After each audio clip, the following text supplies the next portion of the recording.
So we are able to do that, and that was quite independent from class.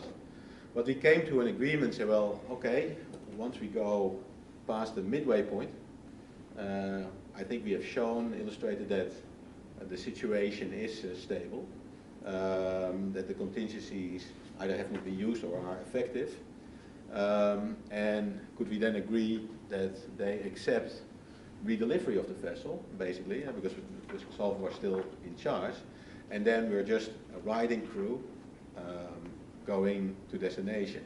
So, and then that is correct. So they then take over, we redeliver basically to the owners. They will be covered, indeed, if the class accepts it, to go to destination on different terms than salvage terms, which is, of course, significant. And so those kind of situations I've seen where class is involved, and then for a somewhat minor grounding or something like that. Yeah, they will get involved and say, well, okay, I'm happy with these temporary conditions. So sorry, I think that the main reason why class is always involved in an incident where there is breach or grounding is because it involves two items. One is it is a class item, and the other one is a statutory item under safety construction, which is under the jurisdiction of the flag. So therefore, they are obligated to represent the flag, to report on the safety construction. So there will be, they'll be directly involved and to make a decision either to have a temporary repair, or permanent repair, or to go to the yard, or So I think that is the main involvement. I think I do fully understand that point, especially on a day-to-day basis. You want to make sure that the construction, the vessel, and all what's involved with shipping is followed, so that you, with all the wear and tear, that the vessel can operate continuously. Now you find yourself in an exceptional situation where you have quite a significant set of damage. 4 tanks have been breached. So in that particular situation, basically you know that the structure is affected. She will need some permanent repairs at a certain point in time. She cannot immediately go into services. And in that window, basically, it's important that class and flag indeed get involved. But basically, the only thing that they can do is acknowledge that it's out of the normal parameters. And if, let's say, we have a temporary repair arrangement, that would be comply to some extent with their expectation. But if you have like maybe 100 tons of steel damage that need to be replaced, you can tell me a lot of things, but you cannot do a temporary repair. Will not have any structural integrity. Basically, it's purely to close something off or something like that. We've had a whole deck of a sewage mains tanker blown out, and we did temporary repairs here to get her up to China, where we did a great big long steel with longitudinals on it. So there are things. Oh, no. Yeah, no, it is possible. We've done similar kind of things. But yeah. 100 square meters. Yeah. No. I think we're saying the same thing. But so horses for courses, indeed, and it is certainly a party that you need on board, right? And has the position to talk with the authorities, to give them a chop and say, yeah, we're okay. And that is indeed where authorities engage with on a day-to-day basis normally as well. So that's great. SCR, special casualty representative, actually only when a situation really escalates and it is a salvage contract, an LOF salvage in particular with Scopic invoked, what means basically that it's a little bit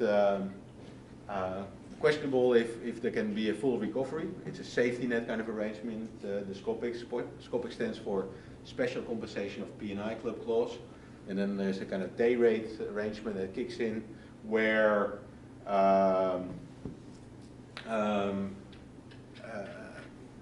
the activities will take place. And that's then being monitored by the SCR, and reporting is taking place. think this goes also a little bit into contractors. So when does the SCR happen? So I don't think many of us are aware really. When I was a shipman, we never heard of SCRs. Have you guys heard of SCRs? I had one when I was with Tom. We had one salvage of one asphalt carrier that ran aground with tie crew, and hard aground on the rocks, and they had the scoping clause involved. We had him. He was a very helpful bloke. Yep. Really helpful in that instance because his knowledge base was exceptional. There are only about 40, 45 SCRs, Yep. and it's a very exclusive club of very experienced people. There is a very stringent requirement for you to become an SCR, and the panel decides, right? Yeah, so they will be appointed by the Lloyd's panel of SCRs, and of those 45, basically there are maybe 20 active. The others are a bit more senior and normally give more expert advice and so on. Yeah. We haven't used an SCR, but we have had a case where we put our own independent salvage master on to control the salvage contractors. It was a container ship out off Port Klang, and basically one of your countrymen were in charge of the salvage, and we were very unhappy with the way they were controlling it. They had firefighting tugs spraying water everywhere, no one controlling it, and obviously for them, they were just saying, we're writing checks with your money, and we saw this happening and went to guard and said, we have got to get our own salvage master on as soon as possible to start dismissing this equipment. Of course, the bill is, the meter's running every day they're there, and that does happen because you'll get the salvor. He's going to use as many resources as he has, and he doesn't stand them down. He says, oh, well, maybe the fire will flare up again, and it's really good to have 4 salvage firefighting tugs here that you're paying for at so many dollars a day, where obviously from our side, we'd like to say we need 1 in case it flares up again. The other 3 should go off the clock, and okay, you're finished with the floating crane, get rid of it. Otherwise, the bills just continue to mount quite quickly. So it's not an SCR, but it's a similar sort of. Oh no, I know some of the consultants that do offer themselves as an independent salvage expert as well.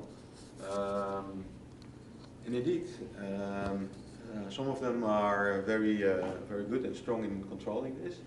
Others are going a little bit beyond. Going beyond their role sometimes.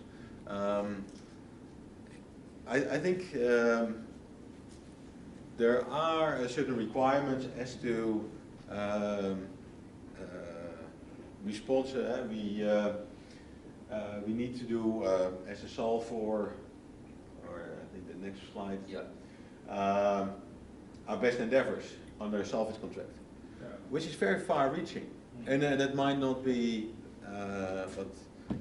fair towards the owner in that particular instance. But let's say we don't do it, we get penalized basically for it. So if you err on the side of safety, basically, and the system to some extent is somewhat flawed in favor of the solver. I dare to admit that. And so the moment that we really go and argue for it, go to court or go to the Lloyd's arbitration panel to get a hearing, they will normally favor the solver in those cases. Even in appeal, they will also favor. But it is much better when the incident's happening, to have somebody to advise the master. Exactly. You don't need this, Captain. You tell your salvor to release this asset. And then, of course, if there's an argument, there's an argument. But that's far better than waiting till. Exactly. So what will happen with the SCR? What will happen with the SCR? He said, well, he noticed, and he has the authority to do that, basically. He said, well, okay, I don't like it that you get 4 tugs. I think 2 is sufficient. I will send you a descending letter on this. If you still continue with this, I warned you, and we'll park this, and later on we might have a dispute about it later on. But we put on record that we're not happy with this, and then we can argue that later on, at least it's mentioned, but we can still also continue with the operation, which is important, of course, because things need to be done. So the SCR is to that extent, and they will normally not issue a descending letter just like that. So they, salvage expert as well, talk to the solver, maybe together with the master, say, well, how are we going to plan forward? So they come forward with a plan how to deal with the incident. So if they say 2 tugs, 3 tugs, 4 tugs, they can discuss it then and there and agree on something. Or if indeed they don't agree, then it can be, the solver can get a descending letter, still take the responsibility to take 4 tugs. But basically, important decisions throughout the entire operation will be done on that basis. So there will be normally a kind of consensus where I say, okay, you need this tug or you need this crane or something for that period of time or to do these particular services, and then after that, get rid of it. So that, and that works very well until everything's under control, and then basically that will be, the contract will be terminated with the solvers, basically. The SCR will report, the solver will report, and normally what you see is that the reporting will merge into one single report, unless it's a very complicated case or it's issues, like you mentioned, about the descending aspect of it, and then that report will be separated as well. Solvers, dependent on what kind of solvers, the different standings, different possibilities, professional, opportunistic solvers, horses for courses. Simple case, there's a tug in a vicinity, just a quick hook on, day rate for a tug. In fact, that's also a solver, but you don't need necessarily a solver or an international solver that signs a salvage contract on a case like that. And then we would normally evaluate and discuss with the owner how to deal with it. Subcontractors, I think this is an important aspect which is often forgotten. Sometimes they say, well, yeah, bring in resources, we need stuff now, but if we cannot control a subcontractor, and they may claim salvage, and if we cannot control that. And then, of course, you have maybe multiple exposures, or the equipment is not fit for purpose. So there are aspects to this that really need to be understood. If we engage a subcontractor, we have a charter's liability insurance, we have a solver's liability insurance. If there's maybe an opportunistic solver that need to engage a third party to help them out, and something goes wrong, they might be exposed, and in turn expose the casualty interest as well. If you engage a tug or another vessel, or you want certain, and you give certain direction and something goes wrong, or there's damage, and you don't have the right contract terms agreed upon, you might have some exposure as well.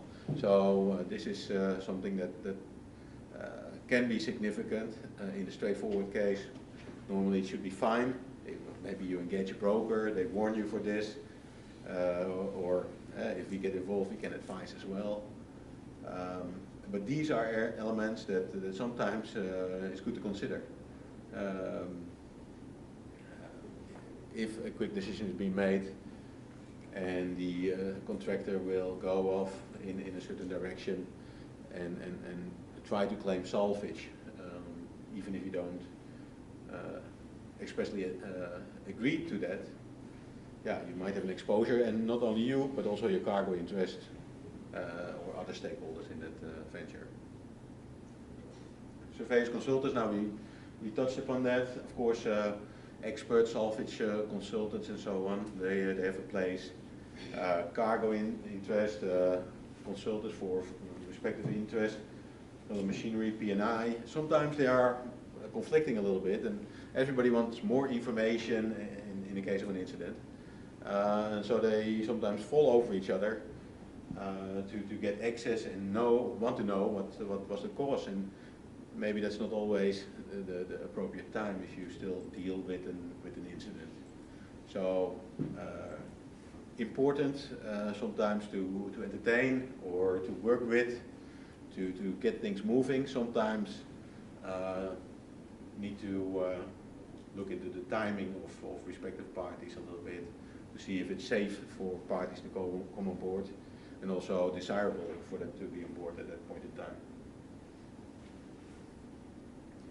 Always check their credentials.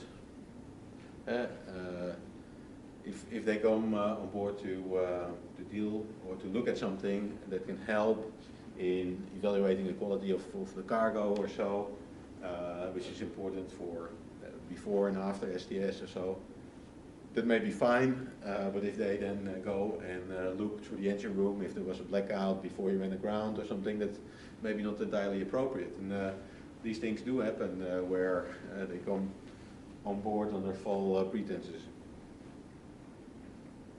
Lawyers, actually in the documents not seen any lawyers, but that's normally the first call almost, and they will be the first on board to talk with the master and get a statement to record everything. Well, depends a little bit on the situation, of course, but it is oftentimes also if you go run aground or you have a collision, it's in a certain jurisdiction, or you can try and limit your liability in a different jurisdiction. That might actually save a lot of money ultimately for the underwriters, P&I. So normally they get involved or appointed very early on, and you will have them on a retainer. Generally, P&I will appoint. Yeah, That would be the normal for getting master's statements and assisting, yes, etc. And if there's other parties interested, also sending lawyers on board, you have your P&I lawyers to sit and advise the crew as well. Yeah, yeah. Of course, if the situation becomes a little bit more contentious and so on, you can indeed sometimes see also between underwriters and P&I. I think if both with card, it's a different situation, but sometimes you see very early on that there is a little bit of a wedge between certain interests. Collision is the most obvious example where lawyers have to be involved. Yeah, they need to make statements, yeah. And the other thing that does is protect your evidence, as it can also have legal privilege, so it may well be your interest just because of that. Yeah, no. Exactly right, and to that extent, I think that often goes in parallel as well. We find that maritime solicitors can be very proactive as well, and have, of course, then certain opinions about how, from an operational perspective, things need to be dealt with, or what the exposure could be if there's a salvage agreement or a contract and so on. So they get involved when there may be contractual discussions on the salvage or on a times and material basis. Want to, let's say, normally there's a knock-for-knock clause in times and material basis, so you take care of your assets and responsibility, and I take care of mine. Where we sometimes see that proactive lawyers might be instructed to play around with these responsibilities and liabilities a little bit, and that sometimes helps, sometimes might actually delay stuff a little bit as well.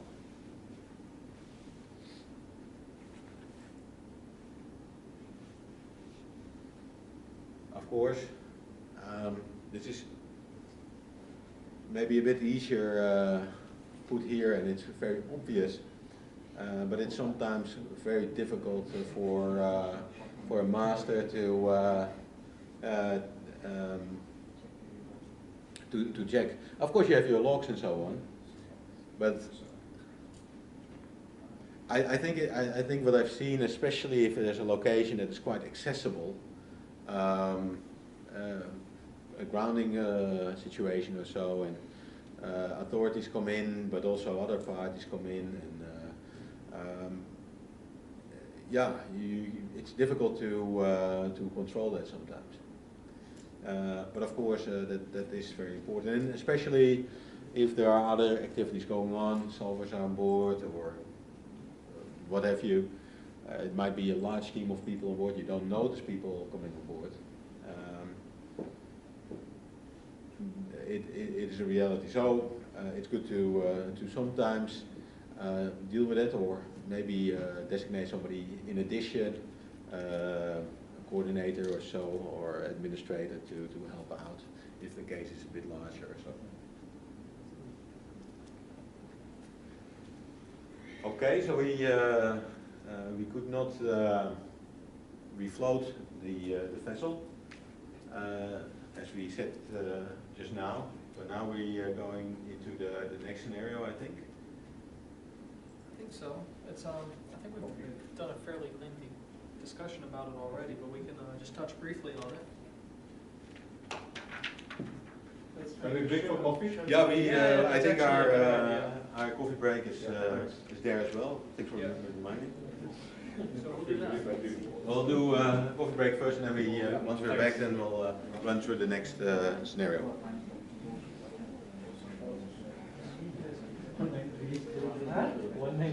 Yeah, I think so. Last question. Yeah. अरे यार उसे 204 की बात कर चुका हूँ कोई ना कोई छूटे जाके वहाँ पे ऑनलाइन करेगा I don't know किधर से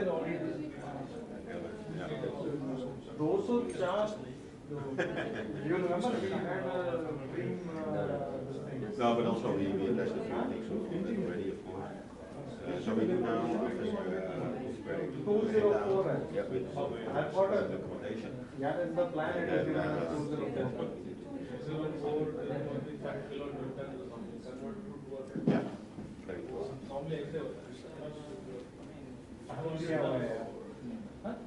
Salary 204 Four is a nice round number. Okay, wait, my friend need to call him. He called him back. Oh, I called him back. what did he say? He was asking what time is the drill tomorrow. So it depends on where you are. 6 to 12. Well, it is our time 6 to 12. And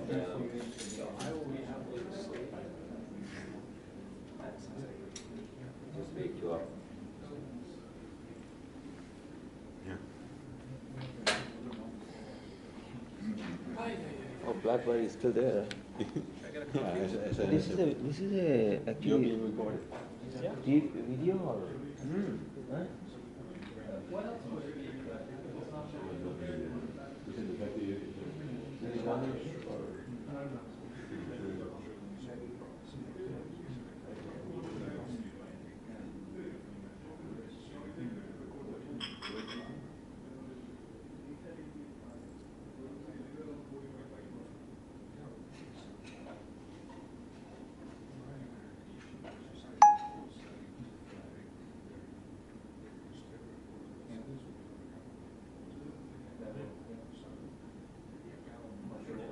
They always rely on the conservation.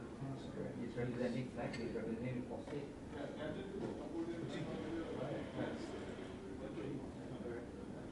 So the key is in this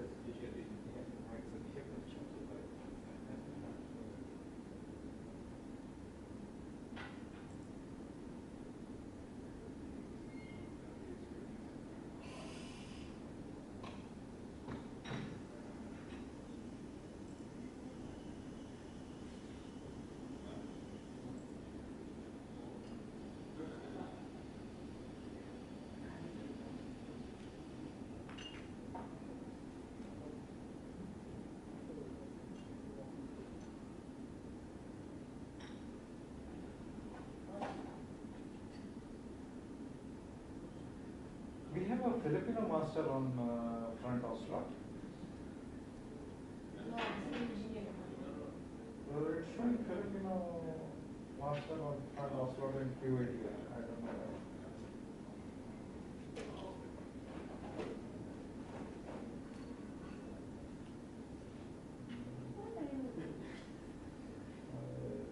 It shows that you know what's the kid.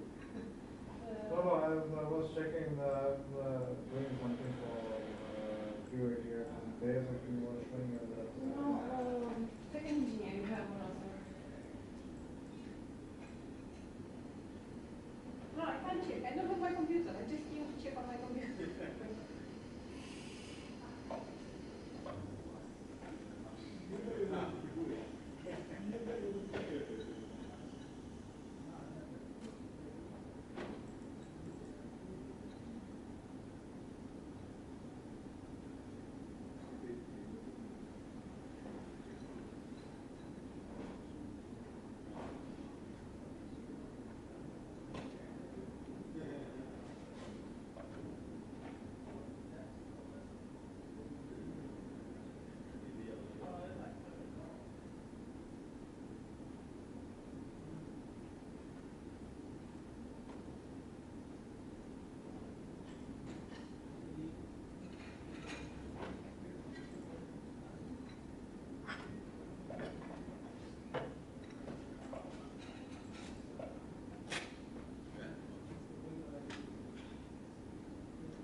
Really?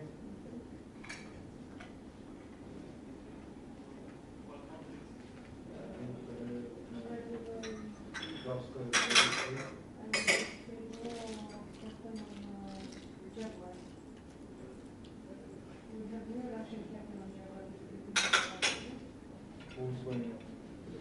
I don't know whatever it's going on. 2.0. And then somewhere in July, we're going to put new marks on letter, same W. That one. Okay, just look. I can sure this one is more down 15. No, I don't know why it is showing here in my. I have to save it, otherwise I'll have to do it all over. You can't have other people.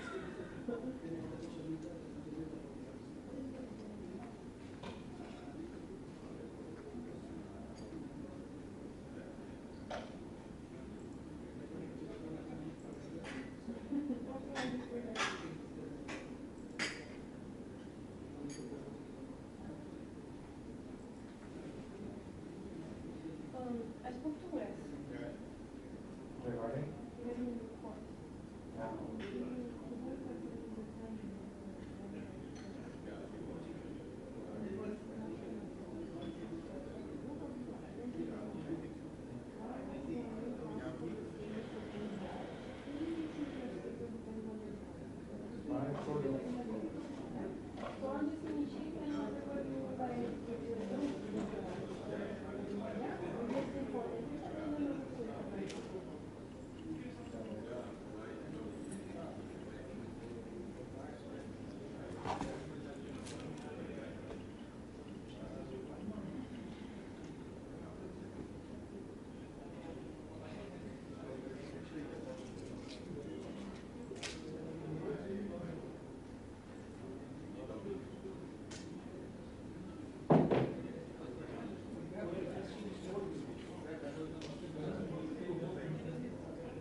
didn't see it when I was looking through a while ago.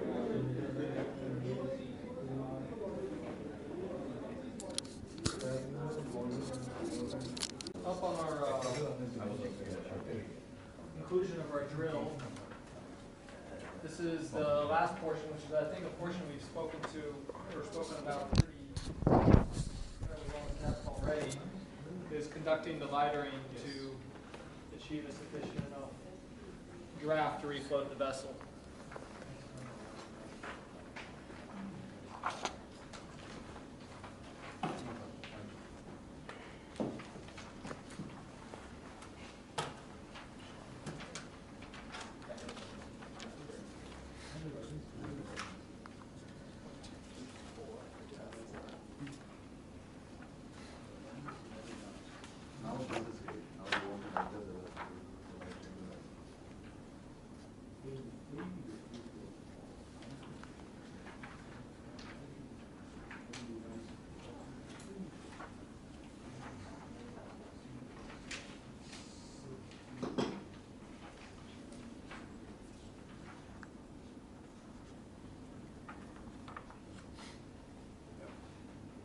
So I think this follows pretty much what you guys had already suggested earlier, was doing a partial lightering, counter with ballast for the time being until the lightering, or until enough product was removed off the vessel to achieve low enough ground reaction.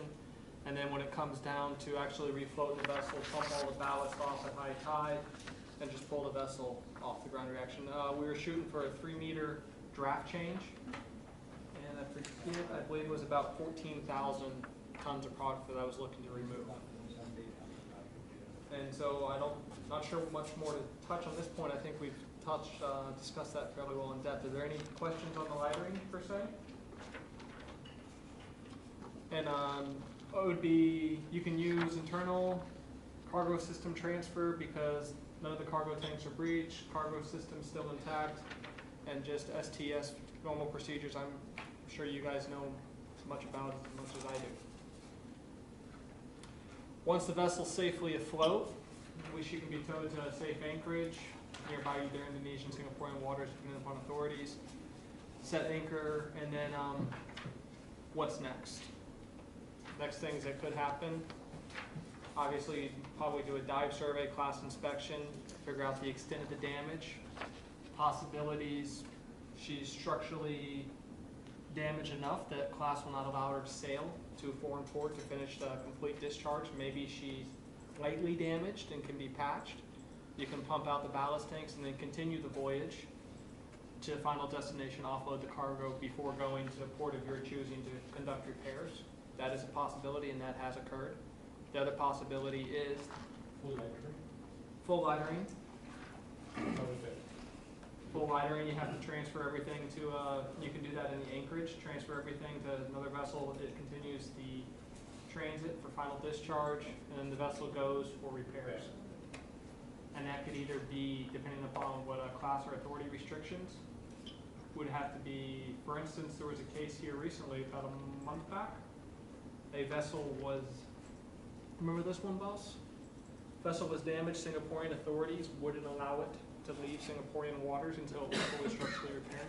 Did they end up doing a full remove all the product? Oh yeah. I think this was the collision damage. Yeah, the collision. Yeah. The Global Vanguard, I think. Yeah. Full cargo removal and repair at the shipyard. So this vessel suffered. Come again? Shipyards are agents of the new jobs. Exactly. But this vessel was damaged above the waterline. Actually, no, a little bit at the waterline, and then up on main deck. She had deflection starboard bow into the cargo hatch, and it displaced the cargo hatch. Stable, a little bit of flooding.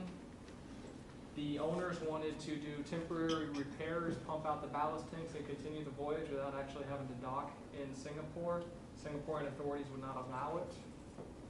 Correct me if I'm wrong. No. I think that is correct. And so owners eventually ended up shifting all the cargo to another vessel and then conducting repairs in Singapore. Did they have the class okie dokie to continue? That I don't know. No, initially they were the vessel was double hull bulker, and basically the other bulk carrier sat in the starboard damage. I think it was on the starboard side. It was a starboard bow collision, Yeah. and then it eventually So the she also entire had damage on bulbous the bow. stern, on the engine room too. Yeah, okay, but she probably, but that was somewhat minor. But it would have been a significant structure if it would be a refloat repair, and that we said, well, we don't see, everything is technically possible, of course. You can do dive all you want, repair all you want, but it takes a lot of time and it costs a lot of money. So we said, now we think you need to transship this cargo, then go for permanent repairs. But because the vessel was stable, there was no water ingress into the cargo hold. We said, well, why should we do that? We just patch up the hull basically, that there's no water ingress, and we reinstate the double bottom on the forward section under hold number 1, and then we go to Mozambique from Singapore. Singapore flag, is it? I think. I don't believe she was Singaporean. No, I think the foreign flag, Japanese interest. And so they were reviewing the options, and only basically subject to the plan, Klaas would say yes or no. So Klaas would basically say, well, she's out of class now, that's what we know. She's at an anchorage, or basically there, and now you need to go somewhere. So there are options for going into port, STS, or discharge cargo, full repair, and backloading if that is an option, and then go to destination. Or if you can prove to me, from a class perspective, that you can repair and fulfill our class requirements, go ahead. And this is something that, of course, are many factors. If you need to reinstate structural members on the hull, and of course if you set in have a collision damage where the whole bulbous bow goes into the side shell of a vessel, you will have significant damage. So from a just logical point of view, we could quickly see that we thought that was not feasible, but the owners didn't really get the feedback from the classification society, NKK, I think, as to what is possible. So this is an example of where we see SIRS, classification societies, sometimes, with all due respect of course, not always being very proactively involved, and say, well, you show me what you intend to do, then we are willing to look at the figures and so on, and then I'll give a yes or a no. But they will not come with a solution per se, and that's not their role. And this is a situation in which there's a surplus of capability within Singapore, Indonesia, this region of the world, where they can effect these kinds of repairs. Now, another case that we had down in southern Chile, as almost far south as you can go, there's not a very large industrial base down there. Bulk carrier ran aground, breached double bottom tanks, flooded ballast double bottom tanks. Ended up using air blowdown to vacate the water, refloat the vessel, and conduct temporary repairs. So she could do a trans-Pacific tow to offload cargo and then to go to shipyard. Despite the patching that was done, the precautions that were made with an air system in case the patch fell off to still be able to vacate the water, class would not give approval for sailing. Eventually, at one point, I think they told the owners, you sail at your own risk. And the owners eventually ended up sailing the vessel. But that's one of the situations where there just was no capability in southern Chile. So the ship's class would have been withdrawn, and the ship would not have been insured. Is that Yeah, how how could it sail? But No, they say, well, At their own risk. yeah, no, well, they argued that point. We were arguing, say, well, this air system is a contingency. So let's say we are of course very confident that the repairs would hold, but say in the unfortunate situation that they don't hold in, Atlantic sea conditions, then we still have the possibility to apply, to blow down the tanks and get there basically to a better draft condition basically. Because with the damaged tanks, she's fully laden, she was over a draft mark as well. So with the patching and we could use the ballast tanks again. So of course if you have repaired, temporary repaired ballast tanks, and you would apply air, you would not apply air in that situation because there's no need. I think what system happened, works.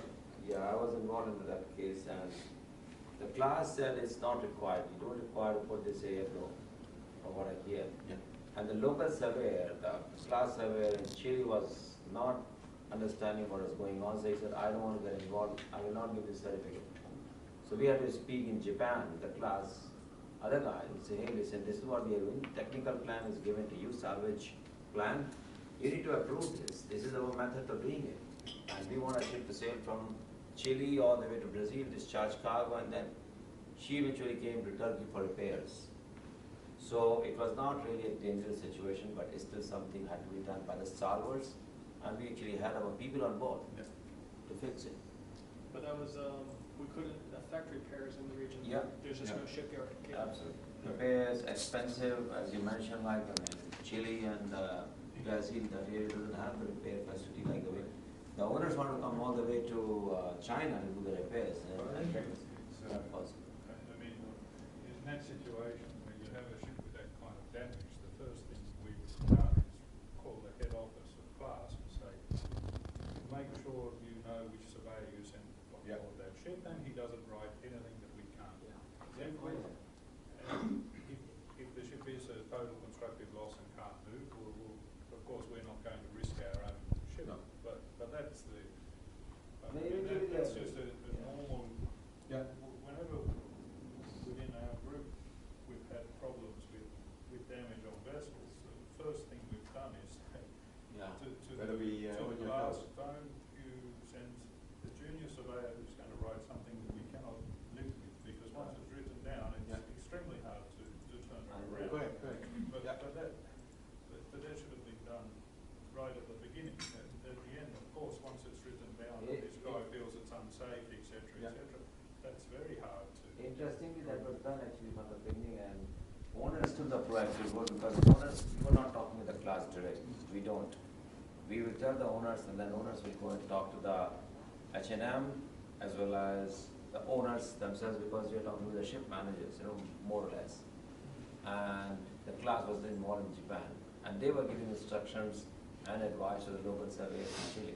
There were a lot of discussion going on, and eventually we managed to go, and ship was always within class, Okay. Yeah.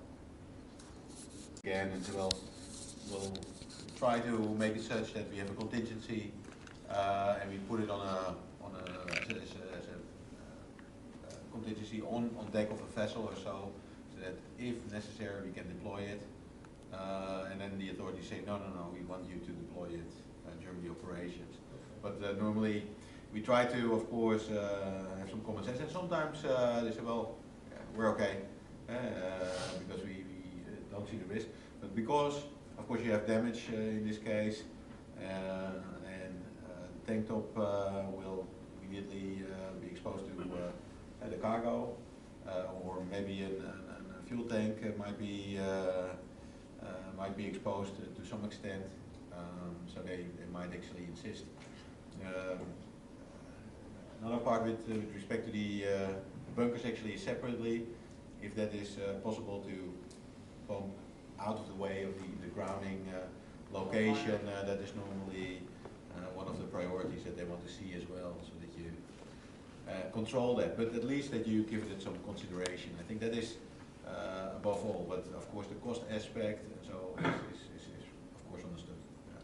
A lot depends upon the authorities and who you're dealing with. If they got common sense and understand it's really not going to have that much of an effect, they may say just put it on the side so it is available, but don't deploy it. Others may say you need to deploy it.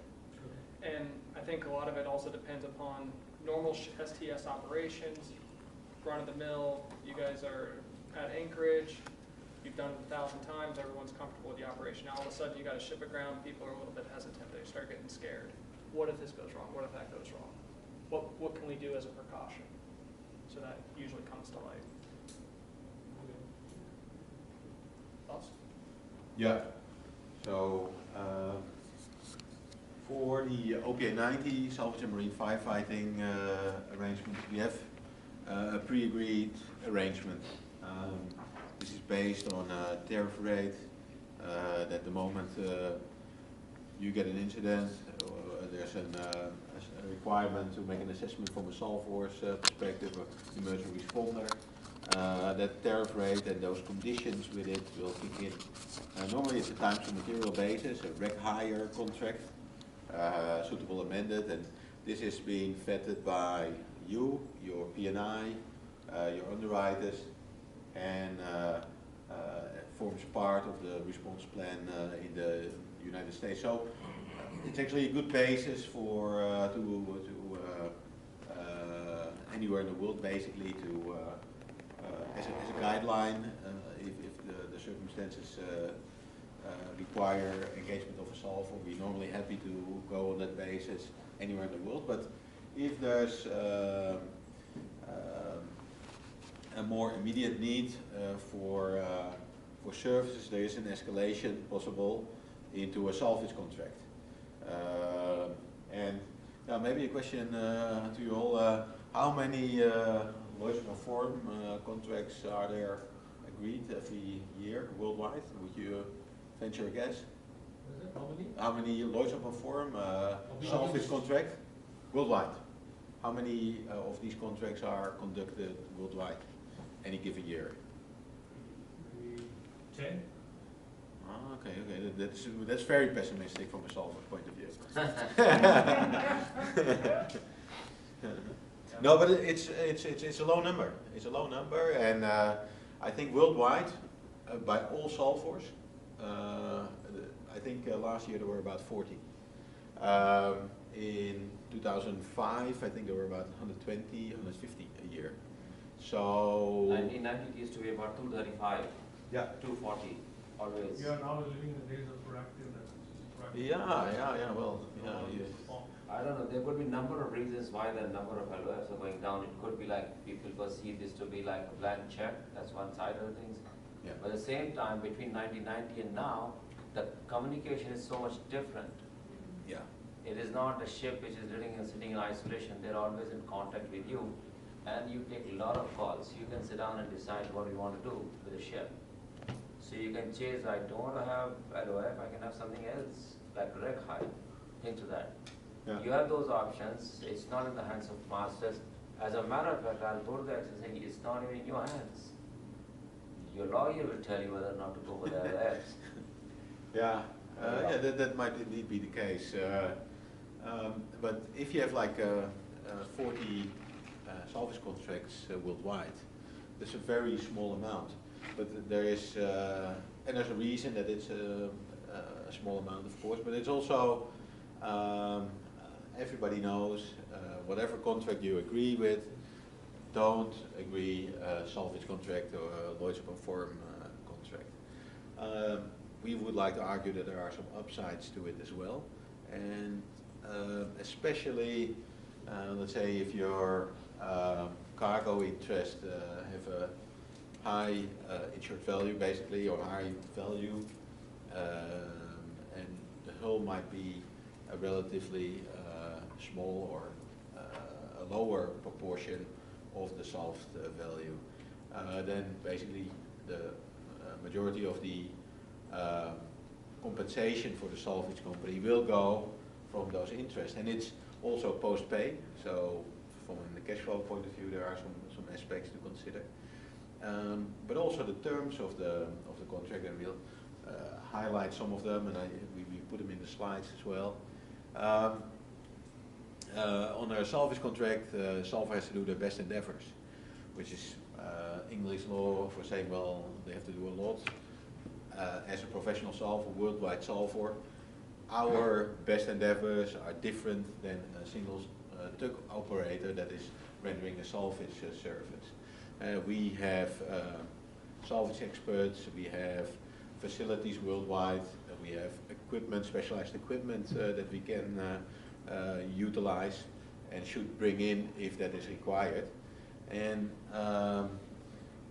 that will be, it's expected that then we will be able to deal with the salvage operation faster, more professionally, and that should then also be recognized. And that element of that risk reward for the solver, that's of course something that is a bit of a question mark. So how much benefit does you as an owner and your underwriter have by agreeing a salvage contract compared to a times and material kind of basis? And this is, and there are a lot of myths about this, but what everybody knows is that they don't like it, regardless, even though the details might not always be well known. So I think you always probably have heard that well, never accept a line, because basically you will immediately agree that half of the value of your ship and cargo will be lost to the solver. Well, I don't think that's the case anymore. And yeah, sometimes if there's an immediate need, significant flooding, fire, you need to immediately take some action, and you don't know where that action will lead you. The situation is fluid, so a lot of things happen, but something needs to be done. And where is there a possibility to define the scope of services a little bit better, then of course there's a little bit of time. You have time to discuss and negotiate.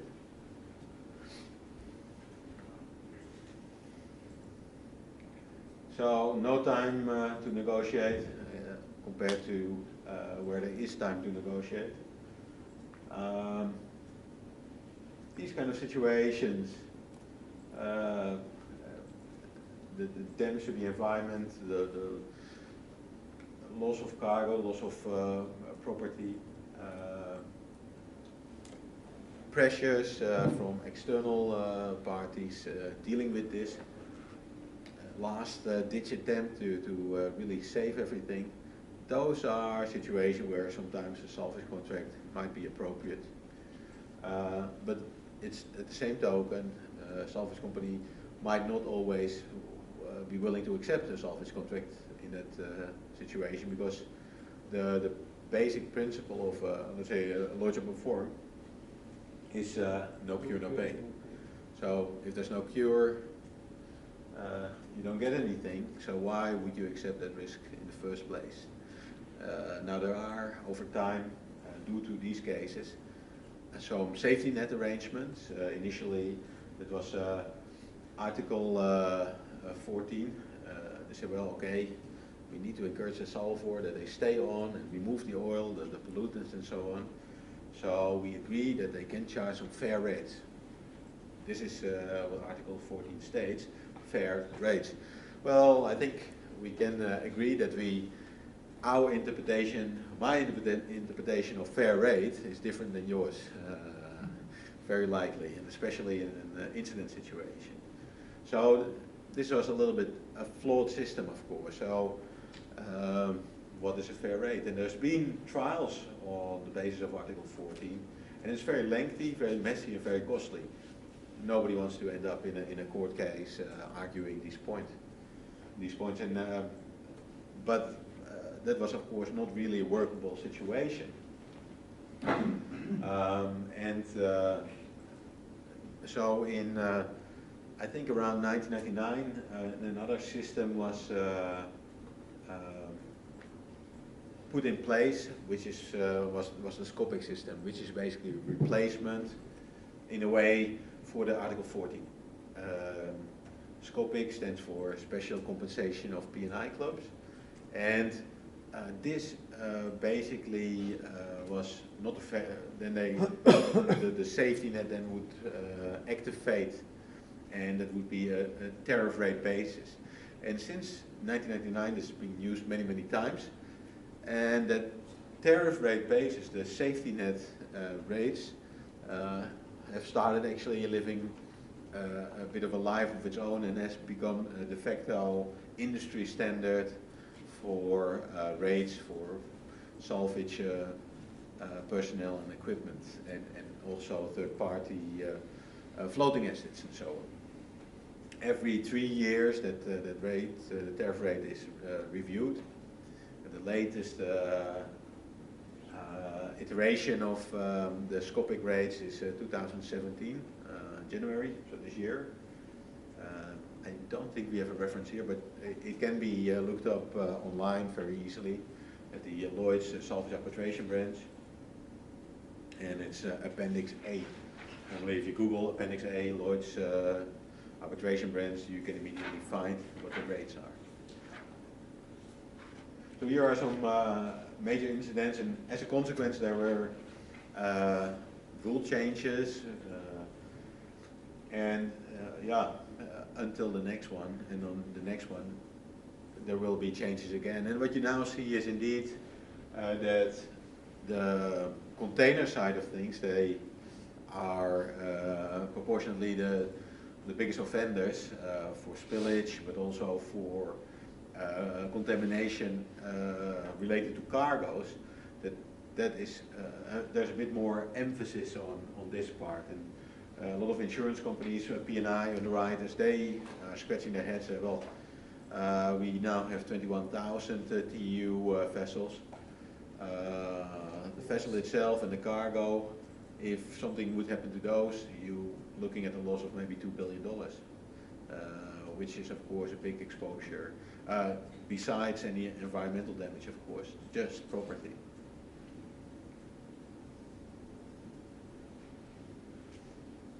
So this is always, I think salvage is a very loaded term.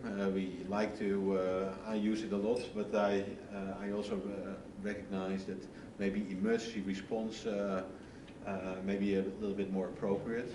Salvage is what we normally describe as property salvage. And it is let's say a voluntary action by a contractor to do something.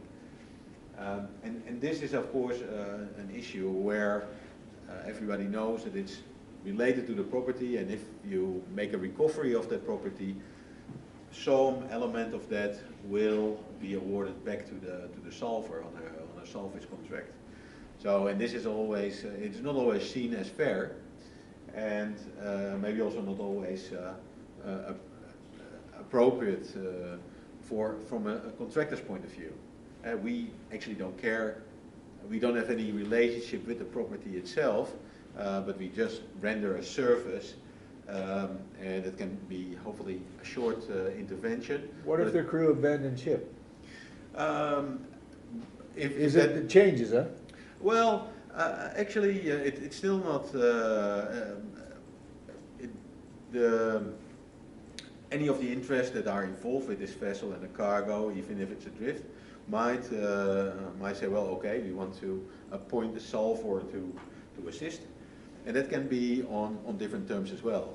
But even if, let's say, there's no agreement on terms, it becomes common law. So the law of the land in that particular jurisdiction, and 9 out of 10 cases it's like based on English law. International waters?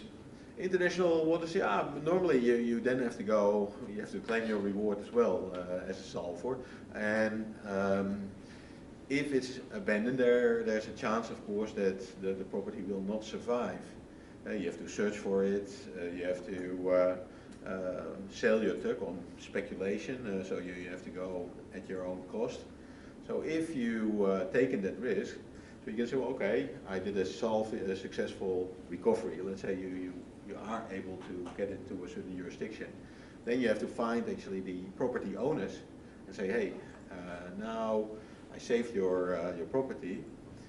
Please compensate me for my heroic actions. It's not your property anymore. Sorry? It's not your property anymore. It's still their property, yes. Let's say another vessel ran into that vessel that was adrift. I think you find that you as an owner and your P&I will be exposed in a situation like that. Even if there's cargo coming or debris from the vessel, or she sank and she is an obstruction to navigation and you would run into her, your P&I club is still exposed.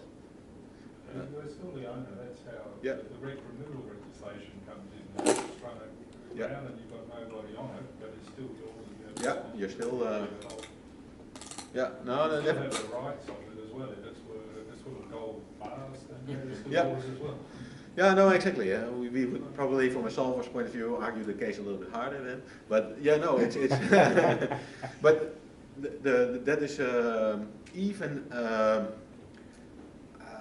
if we say, well, we don't see any value in this cargo, or but it can be very critical spares or equipment for the owner of that particular cargo.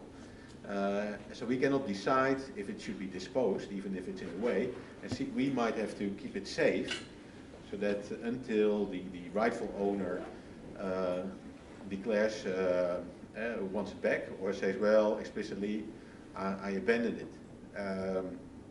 And if it's abandoned, then it needs to be disposed, and then it can be a cost.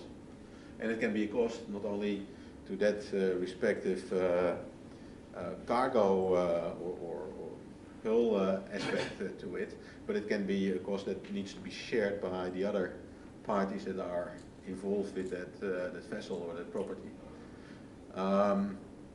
So if a vessel is abandoned, of course, you might be able to recover it, but there's a significant risk to it. And you need to make quite a bit of an effort to look and search for it, which is not always easy, of course. Has there been an example of a case like that? Yeah. I think there are plenty of vessels that cruise, the people on board cruise of a vessel that is on fire or in a collision and starting to take on water, or they're in a heavy sea sometimes, or difficult situation, and they feel, or stability issues, and they don't feel comfortable, of course, on board, and they want to abandon. The moment that you step off a vessel, it's very difficult to come on board again, normally, and especially if you're blackout and so on. And it's not always the most logical thing to do, even if a vessel is listing, to go step away from it, because this is still a very big floating body that you have there. But I've seen in several instances that crews went off the vessel and even were lost overboard because they felt not safe anymore on board. But of course, if you're in the high seas, yeah, you're a very small person. So that does happen. And in those circumstances, yeah, it's a possibility that you have to deal with the vessel in a way. Think of an example. I was thinking of the Modern Express, but she was under contract before the crew was abandoned. Yeah, no, I was involved in a particular case in Natuna Sea, a product tanker with engine room fire in ballast, and the crew stepped off it, and they were picked up by another vessel in the vicinity. They made upon out of the vessel, they were picked up, and then the weather increased, so the crew was safe, but the vessel started drifting, and of course the vessel that responded to, as they have an obligation to do, to save the crew, of course, on their solas, yeah, they needed to go to their destination, of course. So the moment that they attended to it, they said, well, we can follow it for a little while, but we need to go somewhere else. So at a certain point in time, we were looking at the drifting pattern, and she was doing 2-3 knots drifting, and the were offshore objects and so on. So we were trying to chase after her, and this was under a daily rate kind of arrangement. But in other circumstances, this could be a salvage contract, where you then need to try to make a tow connection and get back to a sheltered area or so and deal with the fire that was going on aboard. So yeah, there are situations like that. But yeah, now with modern communication, I think they are far less, I would say. So there's a difference here between this and the OpenIT.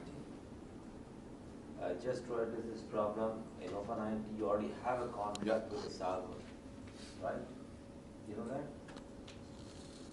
Yes, it's in this book right here. Correct. Yes.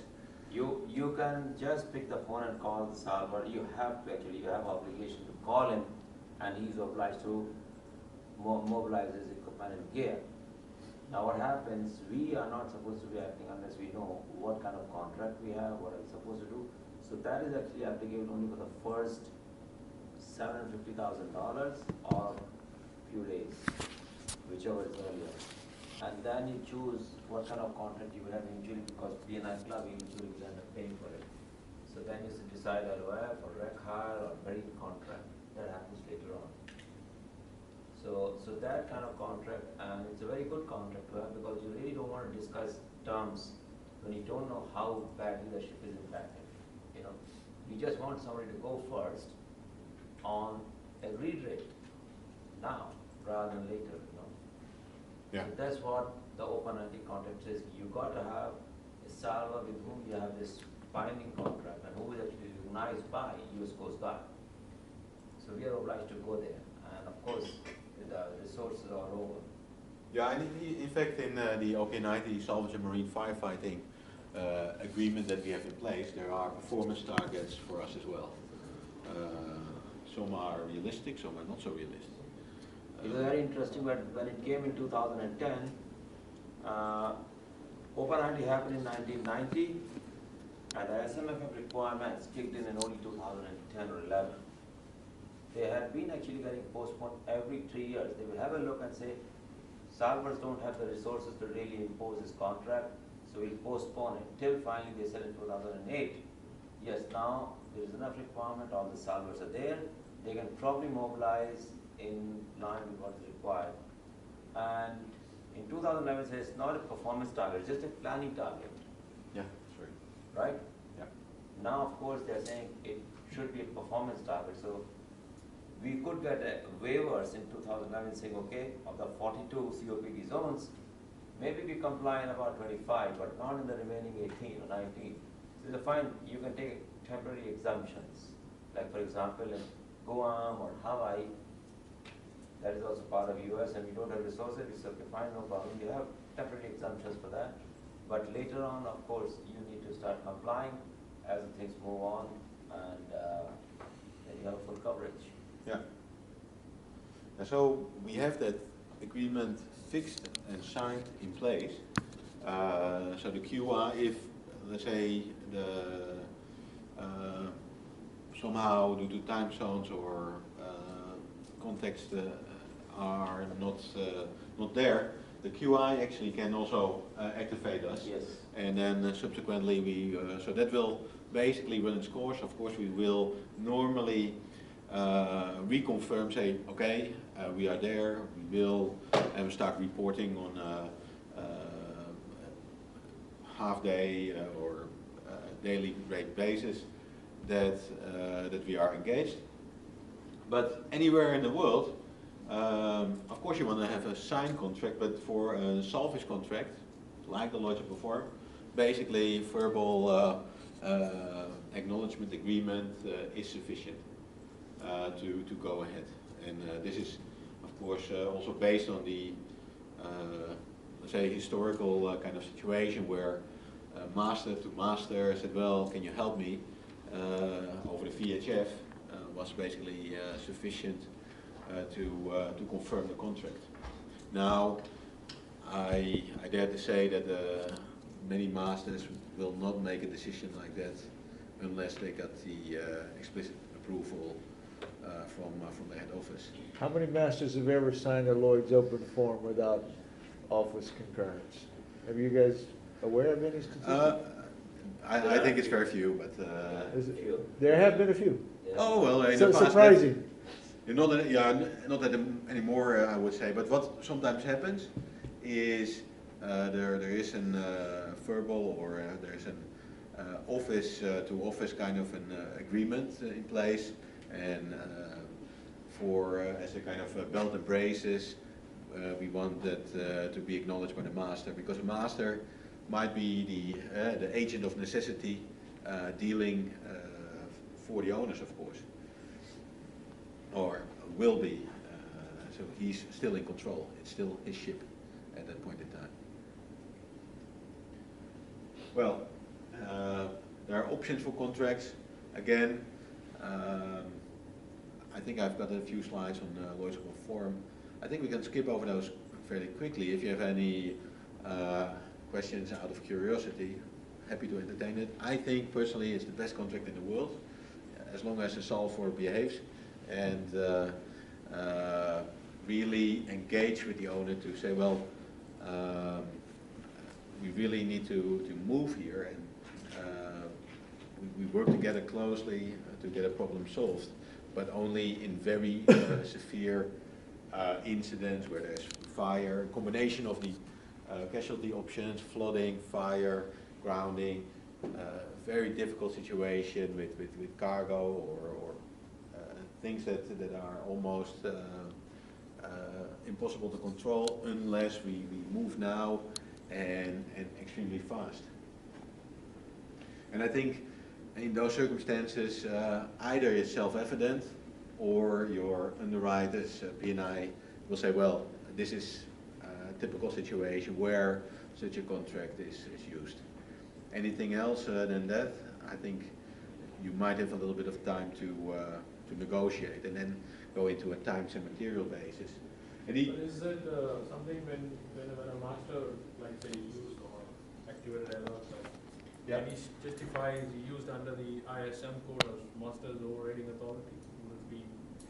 Yeah, no, it can be that theoretically, of course, at the moment, that the master say, well, if I don't do anything now, I will lose the ship immediately.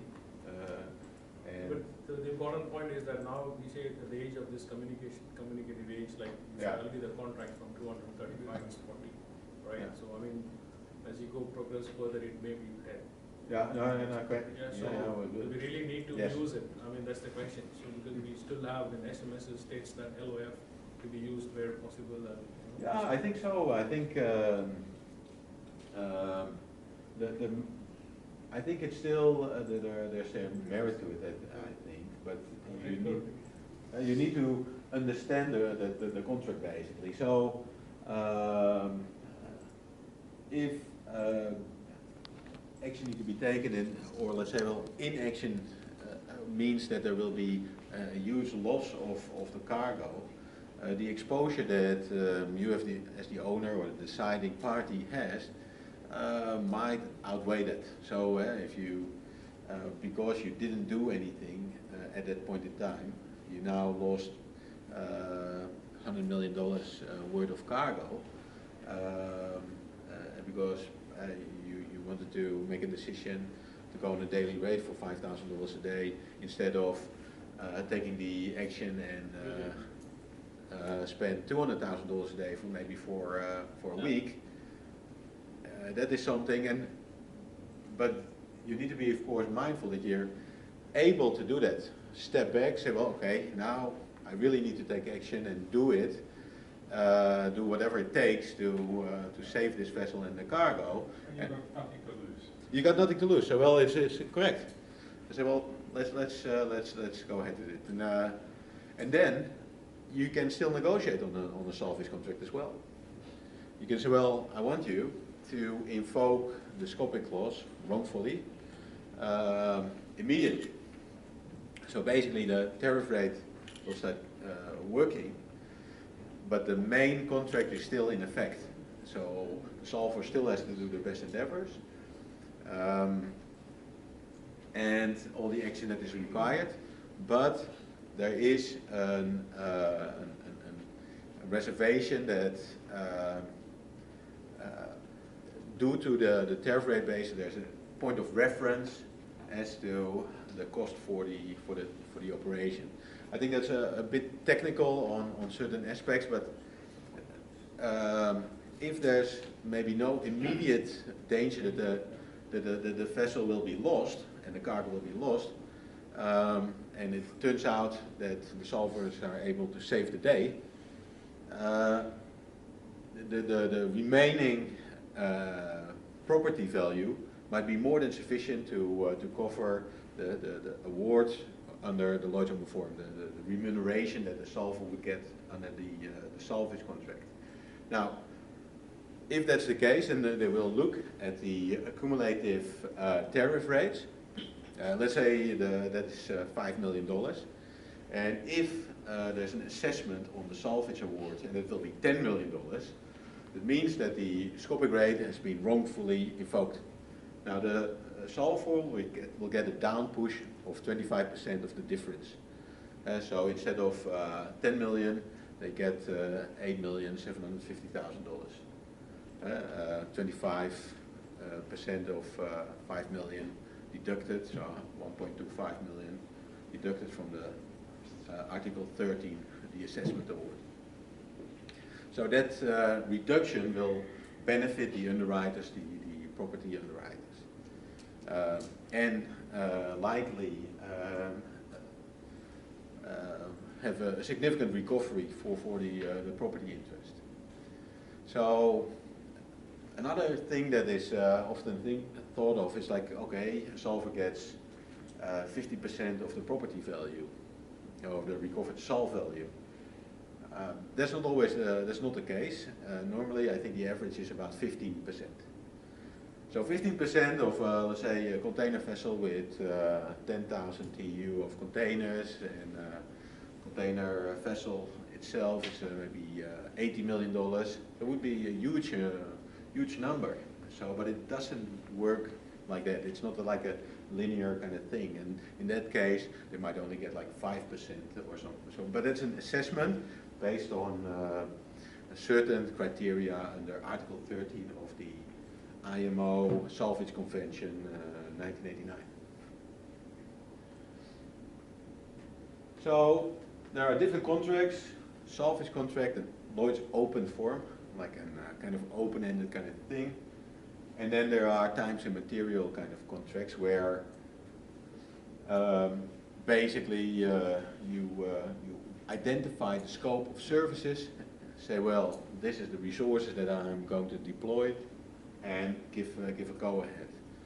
Now, if the situation is somewhat fluid, you say, well, okay, we agreed that we would use 2 tugs, 10 people, 5 pumps, and so on. But we find ourselves in a situation that we need to change, then we might have to renegotiate